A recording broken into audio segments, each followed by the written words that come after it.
Alioune Sow monsieur actualité Alioune donc gannaaw ba ma la nuyuwaatee ponk bu njëkk bi nga xamante ne moom la ñu nar a waxtaanee di Assemblée nationale du Sénégal une simple chambre d'enregistrement di laaj boo xamante ne da nga ko samp. Oui, une simple chambre d'enregistrement et c'est le cas depuis donc suñu indépendance depuis bu ñu amee indépendance même type d'Assemblée nationale ba ñu amoon. À la limite entre 1960 ba peut-être un petit peu après 62 bi kaaw Mamadou Dia bi jeexee xëy na peut-être que ni sax xawoon na am une assemblée nationale boo xam ne mënuñu ko woon wooye chambre d'enregistrement parce que nit ñi fa nekkoon ay ak façon yi xëy na xalin bi ak état d'esprit bi moment boobu comme le Sénégal venait d'être indépendant xëy na peut-être moom moo tax ñu ne mën nañ xaw a nekk une petite qu'il y ait une petite différence waaye depuis que après affaire bu Mamadou Dia bi ak Senghor bi ñu ko changé ba pare dañu rationaliser mbir yi à leur guise surtout par rapport ak expérience bi nga xam ne ki nekkoon patron de l'exécutif véritablement qui est devenu le véritable patron de l'exécutif muy le président Léopold Sédar Senghor dafa changer mbir yi bon avec un petit peu à la base ñu ne l'idée que ni il y a une séparation des pouvoirs ce qui bon en apparence mënoon nañ ko wax parce que da ngay dégg ñu koy wax mais dans la pratique c'était pas du tout le cas parce que on a toujours eu une Assemblée nationale qui était soumise ou un pouvoir exécutif qui était soumis au pouvoir législatif pardon qui était soumis au pouvoir donc exécutif li tax ma wax loolu mooy depuis lors da ngay gis ni ñaari pouvoir yooyu dafa am toujours benn boo xam ne moom mooy contrôler moromam te dafa am on peut le dire que ni ci suñu type de régime yi ñu am àdduna di évoluer dañu mës a xalaat ni réew pour mu dox il faut que pouvoir yi ku nekk am sa autonomie am sa indépendance am sa liberté di def lu la neex dans le cadre naturellement de la loi yàlla dafa def ni théoriquement loolu la ñuy bind ci wax waaye bind ko taxul que pratique bi mën a yomb noonu dans la mesure où effectivement li ciy topp après ak manière bi ñu koy organiser day def que ni effectivement séparation véritablement ou rigide des pouvoirs du mën a nekk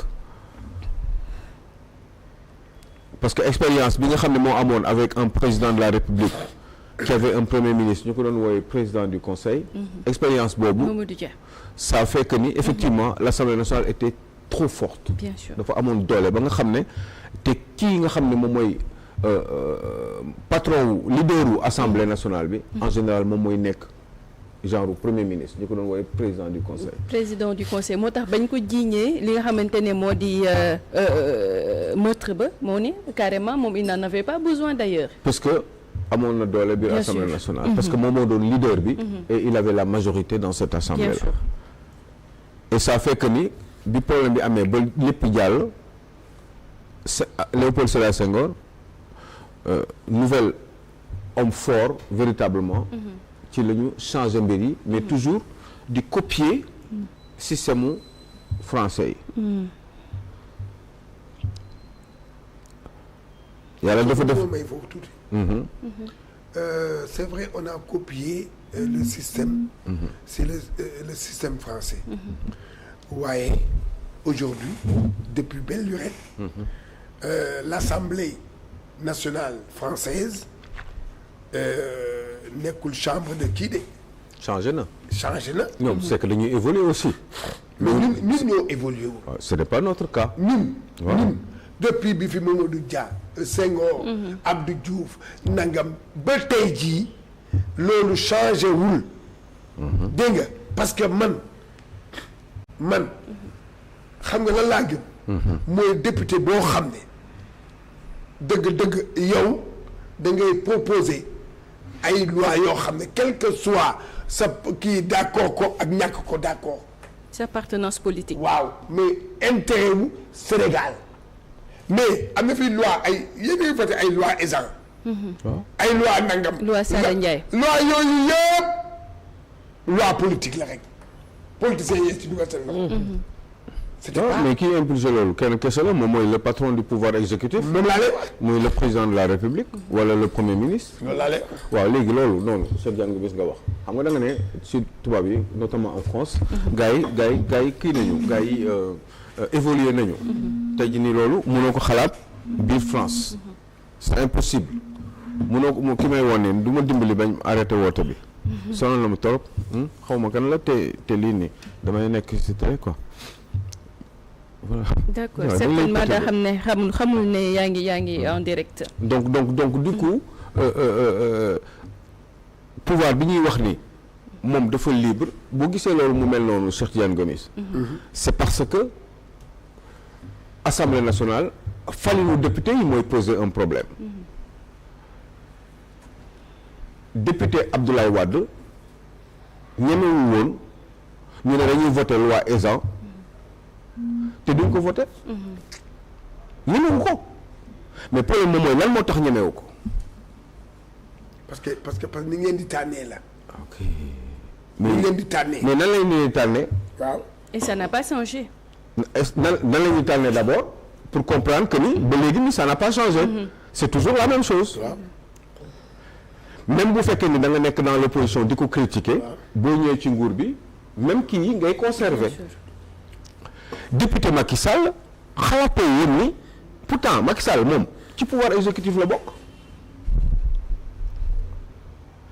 pouvoir beneen pouvoir dafa am jàkkaarloog ñoom normalement bu ñu leen falee ba ñu nekk ci biir ñu war non seulement di voter ay loi ñoom mais di contrôler aussi li pouvoir exécutif di def di koy saytu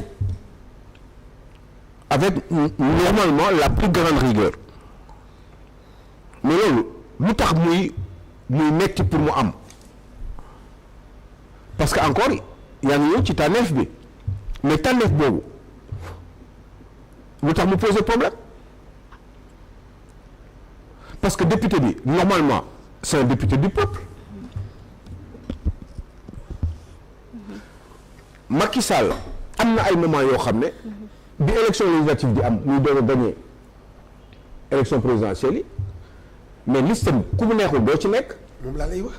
waaw maa ngi ñëw. ci ñaari mandature ou législature yëpp yoo xam ne Macky Sall moo nekkoon président de la République loolu lay am loolu mooy am mënuñu fa ne neneen te ku mu neexul doo bokk en tout cas ci listam te liste boobu en général mooy génn comme majoritaire toujours ci élection législative yi. bien sûr. Macky Sall dafa ñëw nekk président am majorité ñaari yoon gis nañ ñu bees yi Bassirou Diomaye Faye Ousmane Sonko bi ñu ñëwee aussi amaat majorité mais léegi loolu tant que mi ngi nekk député yi mënuñu am liberté mais sëñ Bara Ndiaye mais lu Ousmane Sonko d'accord du ko def. ban Serigne Bara Ndiaye Cheikh Bara. waaw mais c'est normal en même temps c'est normal parce que moom moo ko fa teg mais loolu est-ce que muy moom muy keneen. sama xarit la et puis sama xel nekk si moom moo wax ko. mu loolu nekk keneen aussi. beneen député Pastef lu ko Ousmane Sonko wax da koy def lu ko neexul moom du ko def moom mënoo xalaat mën-mënam ak xam-xamam ak kiyam yaqinam ci liggéey boobu parce que moom il dépend de ki nga xam ne moom moo ko fi teg et pourtant normalement lan la ñu wax mais député du peuple. Donc en réalité est-ce que un député sénégalais est véritablement un député du peuple? Est-ce que député Sénégal député peuple la? Non, c'est le député du parti. du parti. moo fi mos a am. waaw léegi. mais nag là Cheikh on parle de rupture. ba. oui non mais attends doo dégg li ma la. man su d'accord ak yéen de. ñoom ñoo fi wax rupture. te loolu yàgg nañ ko wax ci assemblée nationale. bu Sénégal. ngir yàlla député yooyu bu ñu nekk ay al toppe non loolu wax li ngay ngir yàlla nii loolu mënul du tax mu am. du tax mu am. il faut changer les choses. en quoi faisant. xam nga maa ngi lay wax ni Ousmane Sonko bi mu nekkee député dans l'opposition. mais Macky Sall mënul ko dara. foofu c'est un vrai député du peuple. foofu c'est un vrai député du peuple. boobu opposition la nekk. waaw moo face au pouvoir. mais est-ce que xam nga lu tax loolu parce que Macky Sall choisir ko. waaw. c'est ça. tey Thierno Alassane Sall. waaw. c'est un vrai député du peuple. mais tax mu nekk vrai député du peuple parce que Ousmane Sonko choisir ko. Pape Djibril Fall li nga considéré ni vrai député du peuple la il a posé une def na demande pour que ñu créer une commission parlementaire par rapport ak histoire u Azer bi parce que nee na mbir mi lëj ba nga xam ne Sénégalais yi dañ ci bëgg lu leer donc il faut une commission d'enquête parlementaire te commission boobu bés bu amoon tey jii nii pour l'intérêt du Sénégal ah pour l'intérêt Cheikh Tidiane Gomis du Sénégal député du peuple boobu pour intérêt réew mi kooku li muy laaj xam nga ñëpp xam nañu intérêt réew mi moo tax parce que nee na mbir am na doy waar boo xam ne wax dëgg yàlla pour ñu am ci lu leer te comme député liggéeyam moom mooy contrôler doxalinu pouvoir exécutif bi contrôler loi yi bu amee lu gàllankoor wala lu leen jaaxal ñu def ci ay enquête eh bien député boobu mu demander ko parce que dafa libre pour demander ko loolu député majorité ñemewu ko def sans l'autorisation de son patron mooy ki ko fi teg bu baax bu baax kay. donc il faut donc une certaine liberté ci député yi problème mooy léegi nag pour député am liberté nan la ñu war a def. nan la ñu war a def. waaw. on te repose la question. bëgg naa ci loolu de. Fali di ngeen di def di ko nëbb nii bëgg naa ko. duñ ñu bàyyi de. café da ngay bu neex lay defoon ni ci kenn. xoolal ñu ne ñun kenn du si naan. xoolal Cheikh Tidiane Gomis kese. xoolal te man mii aussi ñëpp xam nañ ni. xoolal ñëpp dama taw da ngay xoolal waxal ci sa lii. lii waxal ci sa bi tam bëgg naa ko. waaw incha allah man kay damay joxe sama. voilà. di ko nëbb nii di ko jaar ci suuf la koy nëbb di ko sànq di ko defar. may wax rek te ñu koy defar noonu bu bëree ñoom ñu naan ko man du ma naan sama ngi wax. dinaa si naan de bu soobee yàlla. yaa ngi dégg. waaw donc. léegi problème moom mooy nan la ñu mën a def pour mu libre c'est pas parce que député bi day ragal nit ki mais dañu am benn culture boo xam ne ci suñu réew. xam nga vraiment Linguère ba ma boolee ci liste. mu wóor ma ni yow mii man bu doon man kese du ma nekk député. waaw mais man su ma nekkee député nan lay def est-ce que man dama la war a am yow dama la war a teg ci benn position boo xam ne da ngay am sentiment que ne dama lay trahir. wala est-ce que dama war a dama war a jiital intérêt réew mi. normalement dama war a jiital intérêt réew mi nga war a jiital. waaye léegi entre yow mi ma fi teg. waaw ak intérêt réew mi tegu ma fi. c'est un problème à revoir. mais réew mi man tegu ma fi. réew mi xam kan la fi teg. ki nga xam ne moom moo fi teg man. wallaay kooku la fi réew mi teg. donc forcément dafay jouer ci yenn décisions yi. moo tax maa ngi koy wax léegi. Pape Djibril Fall mi ngi demandé pour que problème mu Azer bi nga xam ne dafa leerul. man dama gëm ni. même si des fois damay am ay doute ndaw man dama gëm ni Jean-Michel Sène li mu waxoon bi mu jàkkaarloo ak man fii ci salon d'honneur ci koor gi man leer na ko sama problème kay mooy ñii di continuer di wax dama bëggoon am lu leer ni ñooñu li ñuy critiquer te man ma gëm ni Jean-Michel Sène li mu wax xel nangu na ko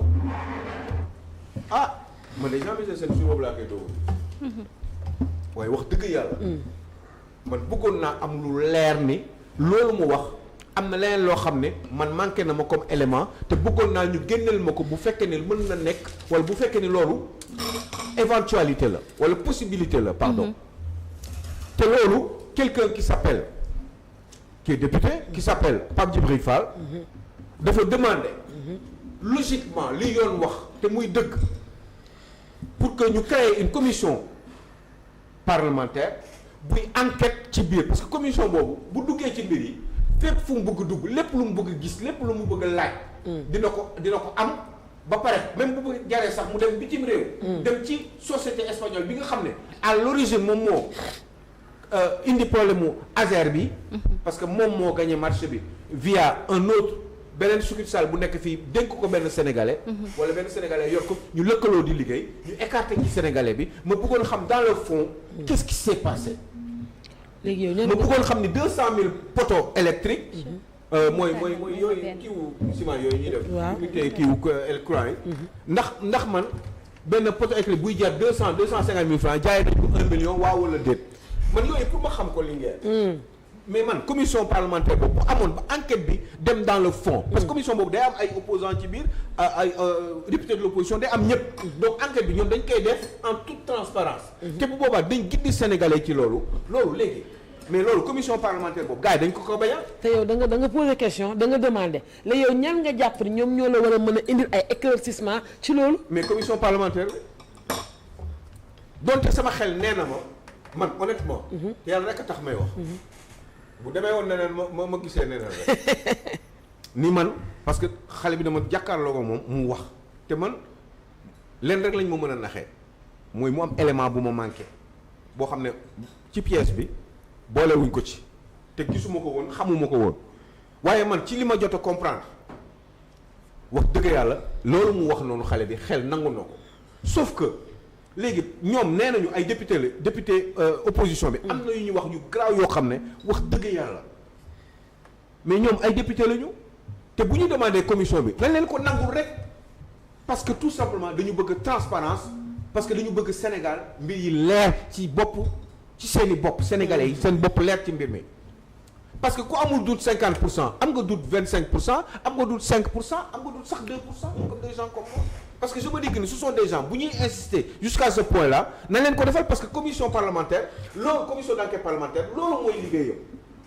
intérêt Sénégal te Pape Djibril Fall loolu mu def loolu logique la parce que ñoom tam dal na leen ñuy def ay demande ñuy demander ay député demander ci majorité bi une enquête ci ñu créer commission d'enquête parlementaire pour ci yeneen mbir yoo xam ne dañ ci bëggoon def ay saytu te booy nangoon nañ ko te yooyu nangaloon nañ ne ko lu tax nangoluñ ko Pape Djibril Fall est-ce que dafa am loo xam ne dañ koy nëbb te man xamuma ko. nanguwuñu ko. nanguwuñu ko wala defaguñu ko. démb def na conférence de presse. mu ne lan. mais léegi comme gars yi da nangaluñ ko dina ko internationaliser wax ko ci àdduna bi pour ñëpp xam ko. parce que c'est lié aussi à une grande société européenne. espagnole de surcroît. xam nga moom il préfère parler haut mais il fait pas partie d'eux. loolu moo tax mënuñu ko accorder dara. waaw mais loolu laa rafetluwul parce que bu fekkee ni rek man li ma gëm ci Jean-Michel Sène ak nguur gi loolu ñu wax noonu ci Azer dëgg la mais loolu dañ ko confirmer par ça rek comme ça bu ñu demee ci commission bi loolu mooy feeñaat. léegi ñu jàll ci deuxième point.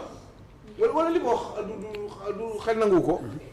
xaw ma non bul jël tisaanu jàmm naan nga jox non. pour la. non du pour yow yow Cheikh yow tamit. non bu jël tisaanu jàmm. Cheikh. est-ce que c'est li ma doon wax rek sax comprendre ngeen man dama bëgg mu leer parce que loolu ci rupture la war a bokk. waaw bu ci bokkul ba léegi day poser un problème ça veut dire que ni man je ne sens pas de l'avancement. sentir ba avancement. ci réew mi. par rapport ak rupture par rapport ak parce que man dafa am yoo xam ne dama ko bëgg ci réew mi dama bëgg mu nekk. te gëmuma ni ñi nekk fii mën nañ ko def des fois. te dama bëgg ñu prouver le contraire. te cas yi mel ni comme cas Jean-Michel Sène bi. daf may bloqué. d'accord man dama lay débloqué bu ko defee ñu dem ci deuxième ñu dem ci deuxième ponk bi waaw en attendant ngay def benn thé citron alors ñu dem ci deuxième ponk bi di comment Sonko peut-il redresser le Sénégal. C'est toujours dans le même siège ordre. Oui, c'est la même chose parce que yi may wax ni moom mooy redresser réew. te démb dama dégg Ousmane Sonko mu ne. n'importe comment dinañ redresser réew mi. mais wóolu woo ko yow tamit. mais man en tout cas d'accord naa ci li mu wax. mais wóolu bi mooy problème bi. parce que dafa am ay actes yoo xam ne man pour mu wóolu la il faut nga teg ko. comme par exemple commission parlementaire bi xam ne dañ ko wax. wala boog da ngeen xalaat ni pour redresser réew. da ngay ñëw rek di ko wax nii rek. il faut poser des actes. te des fois sa kii sa adversaire mun na sax teg un acte boo xam ne dafa bokk ci yow li nga bëgg yow. par rapport ak redressement boobu ngay wax mi nga xam ne c'est lié à une rupture généralisée boo xam ne dafa war a am ci réew mi pour réew mi mën a avancer. mën la rek laa wax. loolu kañ lay nekk kañ lay député opposition gis lu baax proposer ko pour intérêt réew mi proposer ko majorité nangu ko. tey jii nii man dama gën ni commission d'enquête parlementaire bu amoon. et définitivement mbir mi day réglé wu problème mu Azer bi day réglé wu. dama gëm ne commission d'enquête parlementaire bu réglé wu woon bu leeroon ci affaire ONAS bi kon man dinaa xam ndax Cheikh Dieng a raison ou Cheikh Dieng a tort. en tout cas il se braque de. waa léegi. mais man loolu may dégg moo may yóbbu nii ci benn nit boo xam ne nee na ma moom démb lu ma neex la wax moom dafa ne dafa bëgg dina n'importe comment dina redresser réew mi te man loolu laa bëgg. d'accord dafa bëgg mu redresser réew mi waaye nan la koy redresser. pour mu redresser ko nan la war a def pour mu redresser ko yii nii détails yii nii bu ci amee benn bu bloqué ça veut dire que réew mi du redresser wu. amee moom am na idée. non mais d'accord mais commission d'enquête. xam nga wax na xam nga xam nga lan am na. Aliou Sow. nee na day redresser dëkk bi par A ou B day redresser dëkk bi. léegi xam nga man la laax kii bàyyi ko moom jox ko parce que redresser dëkk bi du maanaam du benn loxo ngay def nii rek mu redresser wu. il faut du temps. il faut du temps xam nga man la laa gëm loolu moo tax gis nga. man dama nekk pendant le temps là. waaw ce temps là. waaw il y a toujours un début de commencement. am na yoo xam ne il faut nga koy teg muy jëm de. waaw dëgg la waaw. il faut ngay commencer ci dara man gaaw ngay gis mbir yi di avancer. waaw comme exemple bii nii. par exemple man dama bëgg xam ONAS nii nu mu demee ne Cheikh Dieng moo wax ay wax yu gaaw. cin bu naree neex bu baxee xeeñ. mais est-ce que du si étude de terrain la nekk ba léegi nii. étude de terrain ah peut-être balaa ngaa def dara sax da nga ñëw jàngat def xool peut-être foofu la toll. mais il a promis peut-être certainement il a vu les voies et moyens. non nañ ko woo rek mu wax moom li tax li njombe yi am. Azer ONAS. waatal leen du ko waatal duñ ko woo. ah lu tax dañ ko woo kii xëy na nee na dañuy nekk ci ay arrangement ak ay seet ay dafa am yu préparé avant ñu koy woo. waaw loolu reprise loolu redressement la xam nga il faut pas qu'on dise une chose et son contraire. il faut qu'on sache être honnête te yàlla rek a tax tey bu ñu ma yóbbuloon Cheikh Dieng ci mbir bi ñu leeral ko mais naa ne mais affaire bi mi ngi commencé di dem tey bu ma defaloon commission d'enquête parlementaire pour gën ma leeral ci Azer nee naa man li ma xalaat ci Azer mooy Jean-Michel Sène a raison man loolu laa gëm parce que man mun demoon nit. Jean-Michel Sène mooy kan. mooy patron wu Azer. mooy DG Azer Cheikh foo nekk. li tax ma wax loolu. yow nga ne moom moo am moom il a raison. waaw sama ak côté léegi wax ba jeexee ba nag. c'est pas parce que. c'est pas à Alioune d'en juger tamit. du Alioune moom mooy joxe dëgg. non Aliou. mais xam nga man fi sama xam-xam tollu laa mën. bien sûr. yow nee nga du Cheikh Dieng. yow nee nga non Cheikh Dieng ONAS la. attends Cheikh Dieng ONAS la. ñaari exemple yooyu laa jox. Jean-Michel Azer la. waaw. waaw ONAS ak Azer. léegi Azer lan Azer. ONAS dafa bokk ci redressement réew. waaw d'accord.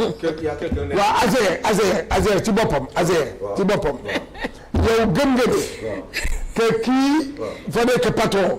li mu wax mooy dëgg. mooy Jean-Michel Sène. waaw loolu li ñu wax dëgg. xam nga tax ma gëm. waaw parce que dama jàkkaarloo moom déglu ko. ah kon ko wax ba jeex. non kon nag jeexul de kon nag Pape Djibril Fall. déedéet faut pas tirer de conclusion comme ça. ah déet. Cheikh Amadou demee nu. ah déet ma dama gëm loolu rek loolu dëgg la. kon nag yow loo ciy wax. wala léegi bàyyi ko moom mu daaneel Cheikh. nga xam fan lay yow loo ciy wax yow gëm nga kii kay loo ciy wax. waaw mais man Sénégalais mais man mën naa gëm dara fekk du dëgg. kon nag bu ci wax. bu ci wax. déet bu ci wax. def rek. bu ci wax déedéet Cheikh bàyyi ko mu wax man damaa bëgg xam léegi Alioune àggaleel. mais xam nga. c'est pas parce que yow da nga gëm affaire rek dëgg la. bien sûr wala ñun ñëpp fi toog fi dañ ko gëm rek. kon loolu dëgg la. man li tax ma gëm ko. man lu ma gëm du ma ci wax. mooy Cheikh doo ko bàyyi. man lu ma gëm du ma ci wax. ah man. ah loo gëm. man lu ma gëm du ma ko chronique. yow gëm nga ni kii amul dara xamul dara nu mu tudd suñu waa ji Senghor. xamul dara. waaw il a échoué. waaw mais waaw d'accord. te pourtant mais yaa ngi ciy wax. chaque jour Il a il en joué. parle. mais yaa ngi ciy wax. bien bu sûr réussir woon waaw du ma ci wax. mais waaw mais gëm nga ni il a échoué. waaw waaw mais da nga ko gëm il a échoué. mais pourtant il en parle. mais il en parle. non le train qui arrive à l'heure. waaw man ne m'intéresse pas. et pourtant tu en parles. déedéet non il a échoué. il a échoué moo tax ma ciy wax. cher man ku échoué laay wax. cher. moi waaw. le train qui vient à l'heure peut des fois m'intéresser. bien sûr. wallaahi. waaw waaw. bu ma amoon temps ma wax la lu tax. waaw. moo wax la li ma la wax nii. waaye amoo temps bi mais moo tax nga war a ñëw si tontu bi.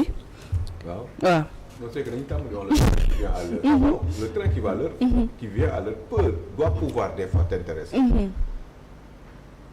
billaay wallaay. Bien sûr. te bis jot na nag mun nañ ci commentaire en loolu. waaw Mais bés il faut waxtaan ci beneen yoon incha allah c'est important. d'accord waaw.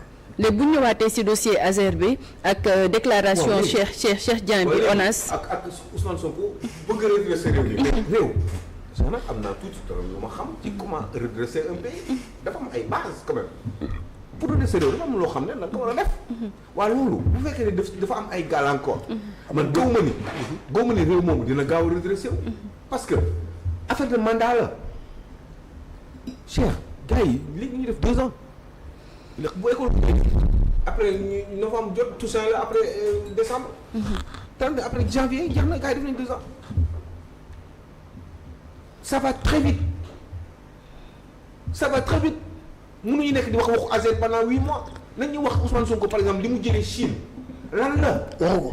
ba moi j'ai entendu des milliards mais dama bëggoon xam milliards yi ci fan yan milliards la ak nan la demee concrètement ñu waxtaan ci moom ay nit ñu ñëw toog y a des gens qui l'ont accompagné nañ ñëw défendre loolu il n'a pas peut-être le temps d'aller n'importe où mais nañ ñi àndoon ak moom bokkoon ci affaire yi nañ ñëw taxaw toog jàkkaarloog ñun ñu leen di poser ay questions ñuy waxtaan ñun ñu ànd ak suñu xel xam nañ dinañ xam li ñuy wax ndax dëgg la wala du dëgg en grande partie mais loolu Cheikh Diagne bu amul day poser un problème parce que finalement mun a ñëw taxaw naan ma oui ça a été Chine bi neexoon na trop tout va bien engrangé nañu ay milliards ay partenaires yoo xam ne dañ ko ñëw dugal Sénégal mais loolu lu muy tekki loolu tekki la ça veut rien dire mais yow man lan par exemple dans le domaine de l'agriculture lan moo fi nar a am lan ngeen signé ak gars yi kañ la ñuy ñëw ñaata lañ fi nar a dugal mbir mi nan lañ ko nar a organiser gagnant boobu ñuy wax nan la nar a demee mbir mi ci ban béréb lañ ko envisager def Matam la c'est dans la vallée de Saint vallée bi vallée nord bi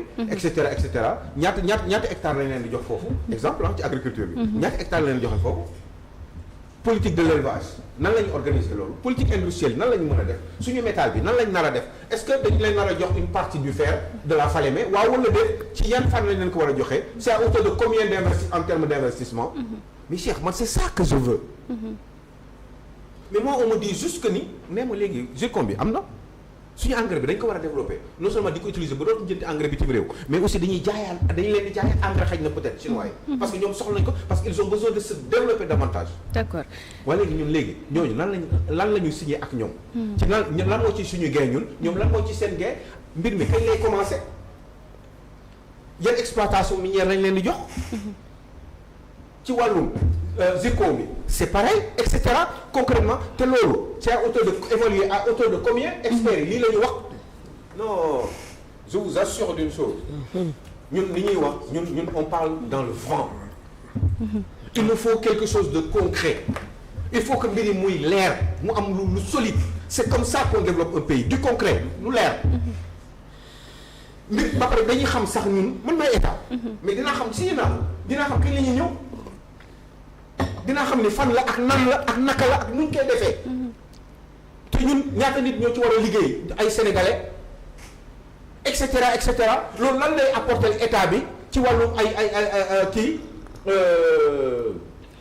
ci xaalis parce que kuy liggéey da ngay fay impôt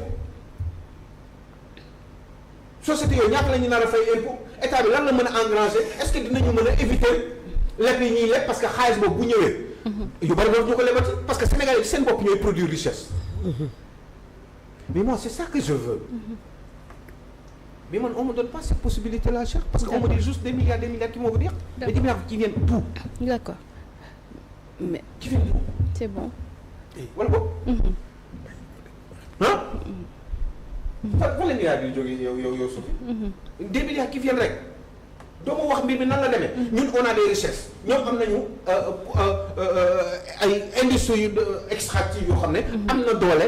baax na taxaw na dëgër la ok si waxtaan nañu ak ñoom man maay premier ministre maay état xam naa ni rek sama président d'accord na ak man dem naa gisee ak ñoom gis naa ni lii nii dañ ciy développé ci béréb sàngam waxtaan nañ ci ñoom d'accord nañu nee nañu bis sàngam la ñuy commencé lii la ñu signé ñoom lii lañ ciy gagné ñoom lii lañ ciy gagné ñun dañ ci am xaalis bu bari mais suñuy doom yi dinañ ci liggéey doomu Sénégal yi dañ ci liggéey ñaata Sénégalais ñoo si nar a liggéey ci béréb yooyu boo demee ci feeru Falémé bi ñaata la boo demee ci circo bi tas ci réew mi ay ñoom ci awan boo ak yooyu boo demee ci suñu phosphate bi nga xam ne moo mën a développer suñu agriculture machine agricole yi nga xam ne dañ koy dem jéggaani bi ci réew ñu waxtaanee nañ ko ak ñoom nee nañu léegi sax dañuy def transfert de technologie léegi machine yooyu tracteurs yi fii lañ koy defaree ñaata xale yi mécanicien ak yooyu ñoo nar a liggéey foofu ci béréb sàngam lañ ko nar a def jam ñaajo la xaw ma créé waat ñeneen zone industrielle ci réew mi concrètement man loolu laa xam et c'est comme ça qu'on développe un pays Cheikh Tidiane Gomis du concret mais tu peux pas me lancer parce que xoolal déwén tu vois mais man boo ma waxee loolu damay toog toujours di xaar ne gars yi kañ la ñuy ñëw d'accord milliards yooyu fan la nar a fekkee man mooy sama problème et je veux avancer dans cela et on m'empêche de le faire parce que tout simplement on me dit pas véritablement ce qui se passe d'accord il faut que j'aurais comme l'impression que dañuy lëre dañuy nax parce que dañ ma waxul lu leer du concret Cheikh Yane lii la yëpp portable yaa ko am yow c'est un portable tiens mi ngi nii Alioune Sow sama portable nga yor oui yow yaa ko moom nan la nii la mel lii la marque sangam la lii moo si nekk et cetera am yaa ko moom Alioune Sow jox ma sama portable rek toog avec toi sa ban portable damay accuser noonu comme ça d'accord ma bàyyi la nga daaneel foofu ñu dugg ci beneen ponk c'est bon. moi je pense ouais. waaw mooy ponk bi ñu bëggoon aborder démb muy relative au bachelier maanaam xale yi nga xamante ne seen parents nekkuñu Sénégal te nga xamante ne dañoo war a def bac te nga xamante ne jafe-jafe yi nga xamante ne dañ koy jànkonteel bokk na ci këyitu juddu. xam nga. Sénégal li ñuy wax Sénégal njaay. Njaay laa sant. Njaay laa sant. est-ce que Sénégal Njaay la sant. waaw Njaay la sant moom. Sénégal Njaay la sant. Njaay la sant Sénégal Njaay la sant dañuy xaar Mbaye Babacar ñu laaj ko Mbaye Babacar. Mbaye Babacar yow. Mbaye Babacar lañ koy laaj. ndax Sénégal Njaay la sant. mais Mbaye Babacar te mën a liggéey on se pose la question. mais Sénégal santul Njaay. Njaay la sant nan la sant. fan la santul Njaay léegi nu mu sant Alburi Njaay Njaajan Njaay déedéet yow tamit Sénégal Njaay la sant ñaare nga fi tudd Alburi Njaay Njaajaan Njaay waaw suñu mborodi bi nu mu sant kan Gaynde Njaay suñu mborodi bi nu mu sant Gaynde suñu gaynde yi nu ñu sant Njaay suñu gaynde bari bokk fi yow. waaw non waaw d'accord léegi daf ñuy andi j'aime bien les paris. non Sénégal kay. daf ñuy andi que ni parfois bari sax boo ko déggee si ñi nga xamante ne mooy di suñu yenn si ay dëkkandoo maanaam nos voisins direct ñoom lañ ci koy gën a xam te ñooñu bokk na si ñi nga xamante ne bëri nañ si mim réew mais des fois mooy bëri quoi waaw bari nañ si suñu réew voilà maintenant te ñuy am kon ci lañ bokk. voilà si lañu bokk maintenant ñuy am ñuy jànkonteel yenn si ay jafe-jafe yi. waaw mais xam nga boo gisee ma wax loolu. mun am petit peu de boutade. d'accord. mais c'est évident que ni. bari war naa mën a jóge war naa mën a nekk sénégalais. ah am na ay bari sénégalais bien sûr. kon boo santee bari wala sa yaay sant bari nga juddoo Sénégal sa baay sant bari war nga mën a nekk. sénégalais parce que lan mooy nekk sénégalais nan la war a mel sénégalais ni mu war a mel du dara lu dul ñu xool ci ay këyitam ne sénégalais la. avoir de père et de mère de nationalité sénégalaise. exact. non mun nga bañ a am sax. waaw mun nga sax bañ a am parent sénégalais nga nekk sénégalais. bien sûr. parce que tout simplement yoon rek moo ne pour nga nekk sénégalais nii nga war a mel. boo rentré ci critères yooyu ak bis bi nga ko war a nekk critères yooyu boo ci duggee bu jotee nga nekk ko. léegi ñu ñëw. critères yooyu mooy. il faut mu juddoo fi. il faut que sa pap ak sa yaay nekk sénégalais.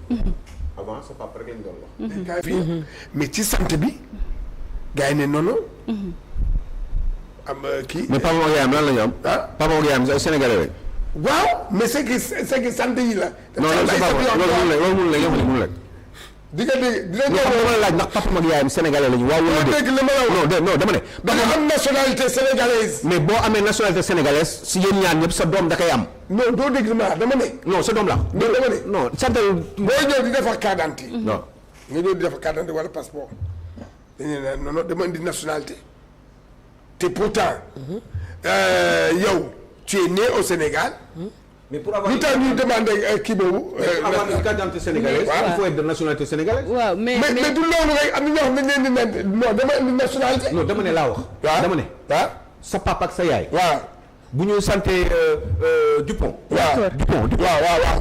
bu ñu ko santé laa wax. waaw juddoo Sénégal. waaw yow nga ñëw juddoo Sénégal. waaw nga nekk fi. lan lañ leen demandé pour carte d'identité lan lañ leen demandé. Alioune balaa ñoo dem pause pub maintenant baal ma rek nga tënkal ma en 2 minutes rek bu fekkee ne mën nga ma ko may si jafe-jafe bi nga xamante ne maanaam cri du cœur bi nga xamante ne bëggoon nga ko relayer. waaw xam nga boo gisoon sax ma bëggoon dugg cri du cœur. xëy na dama yaakaar parce que temps bi mu xëy na on avait le temps parce que c'est ça. dafa am ñoo xam ne. dañoo juddoo Sénégal. seen parents yi juddoo Sénégal. sant Dupont. wala sant yi. Cheikh Merguez. nan.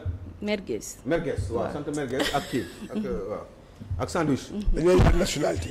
pour nga am carte d'identité dañ lay laaj nationalité. d'accord non, non, waa boo dee merguez boo ko yóbboo merguez. waaw ñu laaj la nationalité. waaw d'accord na. ah voilà ñu laaj la. normalement képp koo xam ne même boo santee Ndiaye. waaw booy demander nationalité boo demander carte d'identité dañ la war a demander certificat de nationalité. duñ ko def nag. mais d'accord loolu dama lay wax rek li yoon wax. duñ ko def. non normalement loolu mooy dëgg. léegi ñu ñëw si balaa maa dem pub. ñi nga xam ne. dañ fay nekk ci réew mi. juddoo fi seen parents yi nekk jul te surtout en général nekk ay d'origine guinéenne. déglu ma bu baax Cheikh Diagne Gomis. ñooñu il faut absolument que ces gens-là. seen doom yi dañuy ñëw bëgg dem def baccalauréat dañuy juddoo Sénégal màgge Sénégal ñoom seen papa yi juddoo Sénégal seen maam yi juddoo fi. ñu bëgg dem def examen def baccalauréat def brevet. def certificat d'études kenn du leen jox kayit yi. mais vous trouvez que c'est normal? Est-ce que vous pensez que c'est normal? Parce que tout simplement le garçon ou la fille elle vient ou il vient d'avoir 18 ans mu war a dem am carte d'identité demander ko duñ ko jox parce que dafa soxla carte d'identité bi pour mën a dem def ay examen duñ ko jox parce que tout simplement on considère peut-être que ni du sénégalais. mais bu dul sénégalais wax leen ko ngeen teg ko ci yoon. ñu teel ko wax. et puis ngeen teg ko ci yoon sax ci yoon par rapport ak yoon. lan la loi bi wax ci loolu. mais loolu waaye mérite mënoo na sant dem merguez ñu ne duñ la ko jox. Bien parce que sûr. tout simplement. d'accord merguez bi moo tax. alors que yow sa ndey ak sa baay ay kii lañu. jërëjëf donc merci dimbali Aliou leen ci xale yooyu. d'accord dimbali leen ci xale yooyu. te ñu ci bari ay guinéens lañu. et ce n'est pas normal man je suis franchement. D'accord. li Tahirou Sarr di wax yépp je le partage à 90%. jërëjëf Aliou non ci lu bari Tahirou Sarr wax na lu bari par rapport ak. Nationalisme. nu ñu war a encadrer réew mi. xam D'accord. kan mooy kan. Uh-huh. kii Sénégalais ki dul Sénégalais ki fi dul. Taï bokkul ak Taï Saa bi dem fële. non non non non. Alioune ma bàyyi la nga daaneel foofu ñaari tour la ñaari. d'accord ma bàyyi la nga daaneel foofu nekk homme d'affaires ki nekk homme politique. xawoon jege c'est ça. Ousmane Sonko après affranchir boppam reyante joxe xalaatam génn ci Sénégalais yi jox ko un certain nombre ma bàyyi la nga ñaar xaw ma tàggatoo ñett. ma bàyyi la nga tàggatoo waaju ku am xel.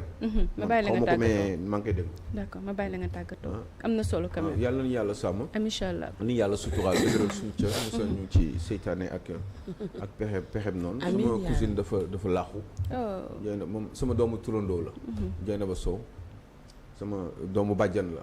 aussi sama bàjjan moo ko jox. Jeyna mooy tax mooy taawam Jeyna ba Sow. moom moo doon kii wu Ousseynou Laye Chérif Ousseynou Laye kiyam assistante am. d'accord mu fi nekk ku baax ku gëm le Mahdi.